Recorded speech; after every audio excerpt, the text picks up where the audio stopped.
So, you want to learn to play Magic the Gathering, huh?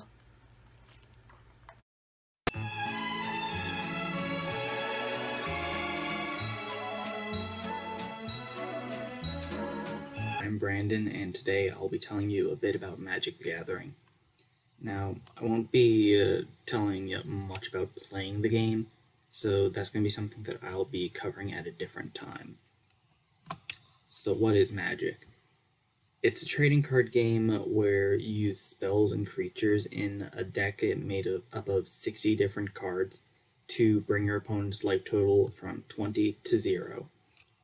Now, your deck can be made of any of the 5 colors, which those colors are blue, which represents a search for knowledge. You have green, which represents a connection to nature. Red, which you have red, which represents the passion of an individual. You have white, which is justice to one's own sense. And you have black, which represents a search for power by any means necessary. Now, your deck can be made up of all sorts of different cards, such as creatures ranging from powerful dragons, strong soldiers, to fearsome cats. And you can also have spells put in your deck, such as spells that will raise the dead, gain arcane secrets, or just strengthen your army. Now, why should I get into Magic? Well, Magic can be played in a million different ways sometimes, and they can range from just different rules to maybe how you build your deck or how you'll play the game to different cards that you're allowed to play in your deck. Now, some of the examples of these are EDH, Standard, Frontier, Legacy, Cube. The list goes on and on and on. Now, Magic decks can be built in a near infinite number of different ways with countless themes such as elves, goblins, dragons, knights, slivers, Phyrexians, artifacts, burn, storm, reanimator, super friends, and the list really just goes on and on and on. Now, there are many different places that you can learn to play, which could be simply just from learning from your friends. They can help show you Magic on varying different levels, and hopefully they'll supply you some cards for free, or at worst case scenario, maybe they'll just say, hey, give me a couple bucks, and they'll give you enough to start out with. You also may have an LGS, which can help you if it's got a beginner open house program to go to and learn, or you could maybe simply ask around to see if anyone could help teach you. Videos, Budget MTG Decks. It has a great series where he was showing all the different rules and how to play the game, so I definitely recommend you check it out if you want to learn to play. And you can also download Magic Arena. It's free and you get some beginner stuff to start with, and it has a very hand-holdy tutorial. It's easy to just simply boot up and go and play whenever you want. Only downside is, as of right now, you can't use it on Mac. However, that is something that's going to be coming by the end of 2020. Acquiring cards. Of products and different purchases, and at times it may seem overwhelming. Now, my first suggestion is do not buy a single if you're getting into the game. Trading cards, or if you're receiving like free cards, is fine, but I'd strongly recommend you don't buy singles, simply because you may end up spending more money on a card than, not that it could be worth, but you may end up spending more money than you end up being comfortable with if it turns out in 2 months you don't want to play the game anymore. Then also it may just very well not be possible for you. For instance, if you're like a 12-year-old without a job, you can't just go online and order whatever singles you want, and maybe you don't have an LGS, or you just don't have a lot of money to spend on your hobby, so you wouldn't really be able to go and buy, oh, I'm gonna spend $50 on my commander deck. So if you want to buy singles, do that, but I'd recommend not buying those for a while. Now, buying the product that you want is one of the best ways to build your collection, though. What to buy? So, first of all, purchase what you want. However, I'm going to explain a few important products. There's many more that I'm not going to be covering. I'm just going to be covering on a few of them that I feel will be necessary for a beginner. First and foremost, you have the booster pack.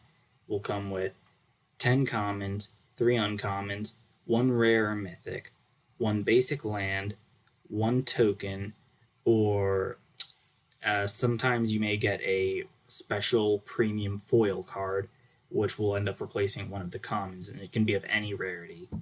Now, these will typically run you about $3 to $5. I don't really recommend spending more than that on packs. Sometimes you may see them for maybe $7 or $10 or $15. Those are going to be premium booster packs or older packs.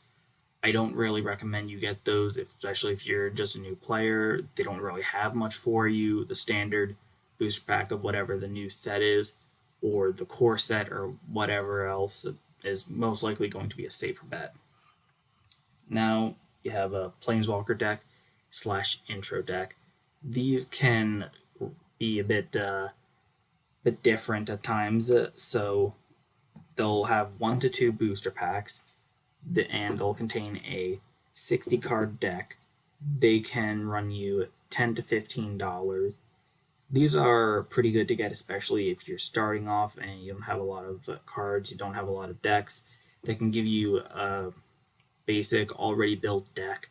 However, sometimes you can't find them, I guess, a bit after they've been released, and sometimes the ones that they end up releasing may not be the best for you to. I don't consider themes such as artifacts or very narrow themes such as Pirate Tribal at the point that it had come out. I don't consider those to be good starting points for new players. However, if you enjoy that, go ahead, more power to you. Then you have the Deck Builder's Toolkit, which will come with 100 basic lands. It will come with 4 different booster packs from the past year.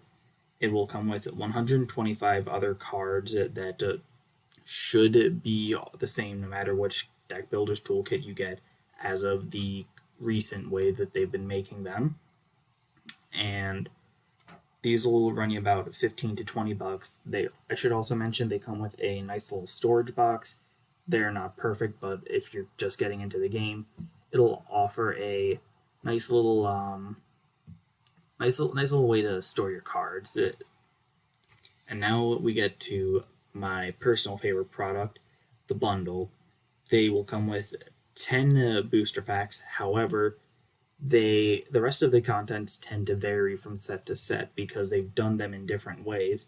For instance, for the past year, they have only come with 20 regular basic lands, 1 foil alternate art rare card, and 20 foil basic lands. However, in years before, they would only come with 80 basic lands, no extra foils. Sometimes they'd come with like tokens or insert cards. However, they don't come with 80 basic lands anymore, so I'm a bit skeptical as to recommend them to you. But they're still a very good product if you want to get bulk boosters for a bit of a discount, or maybe you like the promo card, or you want foil basic lands for your deck. And they also come with 1 20-sided die, which is a very, I guess, well-known way to keep track of your life in the game. Also just fun to collect. I have a whole little bin right here full of them. And these will run you about $30 to $40 depending on which one you're getting. Now, once again, there are many different products, and only buy the product that you're interested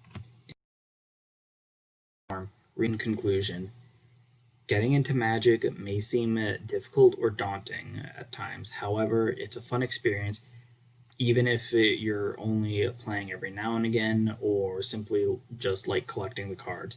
No matter how it is that you get into Magic, what you do, be it collect or play standard or draft, EDH, as long as you're not playing the MTG Finance game, you're welcome here.